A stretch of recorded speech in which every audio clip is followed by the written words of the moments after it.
वालेकुम वरहमतुल्लाह। मेरा नाम मोहम्मद निहाल है और मैं उत्तर प्रदेश से हूँ। मेरा आपसे बड़ा अहम सवाल है, क्या ऐसे इमाम के पीछे नमाज होगी जो बिदअती हो, यानी हर बिदअत के काम करता हो, जैसे फातिहा खानी और दुरूद और ईद मिलाद, यानी सारे बिदअत के काम करता है। तो मैंने यूट्यूब पे स्कॉलर से वीडियो देखी है, कोई कहता है उसकी बिदअत उसके सर पे होगी, कोई कहता है उसके पीछे नमाज नहीं होगी।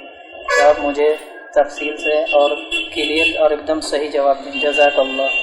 ये हमारे निहाल भाई हैं जो यूपी से हमसे सवाल कर रहे हैं कि अगर कोई बिदअती है तो उसके पीछे नमाज पढ़ सकते हैं कि नहीं। भाई साहब कह रहे हैं कि उन्होंने यूट्यूब पर देखा है, अलग अलग लोग अलग अलग तरह की बातें कर रहे हैं।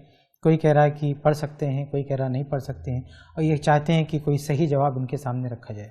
तो देखिए, एक आदमी अगर मुसलमान है, वो काफिर नहीं है, उसका काफिर होना साबित नहीं है और उस पर कुफ्र का फतवा नहीं लगा है, तो गरचे वो बिदअती है, उसकी नमाज हो जाएगी और उसके पीछे भी नमाज हो जाएगी। कुरान और हदीस में ऐसी कोई दलील नहीं है कि बिदअती के पीछे नमाज नहीं होती है या उसके पीछे नमाज नहीं पढ़ना चाहिए, जब तक कि वो काफिर और मुशरिक नहीं है।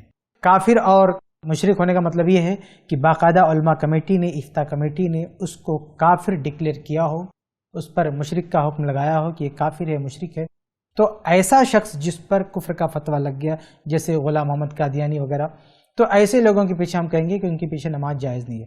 बाकी दूसरा शख्स, ख्वाह वो कितनी ही बड़ी बिदअत में, गुमराही में मुलव्विस क्यों ना हो, अगर उस पर हुज्जत कायम नहीं की गई है और हुज्जत कायम होने के बाद उस पर कुफ्र के फतवे नहीं लगे हैं, तो ऐसे शख्स के बारे में आप नहीं कह सकते कि उसके पीछे नमाज नहीं होगी, उसके पीछे नमाज हो जाएगी। इसमें शक शुबा नहीं करना चाहिए। अलबत्ता यहाँ पर एक चीज़ का ध्यान रखना चाहिए, लोग दो चीज़ों को लेकर कंफ्यूज होते हैं। एक बात यह है कि बिदअती के पीछे नमाज का हो जाना, और दूसरी बात यह है कि बिदअती को इमाम बनाना। इन दोनों बातों में फ़र्क है। अगर सवाल ये होगा कि एक बिदअती के पीछे नमाज होगी या नहीं होगी, तो इसका जवाब ये होगा कि उसके पीछे नमाज हो जाएगी। लेकिन अगर सवाल ये किया जाएगा कि क्या बिदअती को इमाम बनाना चाहिए कि नहीं बनाना चाहिए, तो भाई उसका जवाब ये होगा कि एक बिदअती को इमाम नहीं बनाना चाहिए। इमाम बनाने के लिए एक सही शख्स का इंतखाब होना चाहिए, जो नेक हो, मुत्तकी हो, परहेजगार हो, उसके लायक हो, तो उसे इमामत का ओहदा देना चाहिए। लेकिन मसला ये है कि कभी आप सफ़र में हो या ऐसी जगह पहुंच गए जहां मुसल्ले पे एक बिदअती बढ़ गया या बढ़ा दिया गया, वहाँ तो आप क्या करेंगे? तो ऐसे हालत में जायज़ है, उसके पीछे आप नमाज़ पढ़ सकते हैं।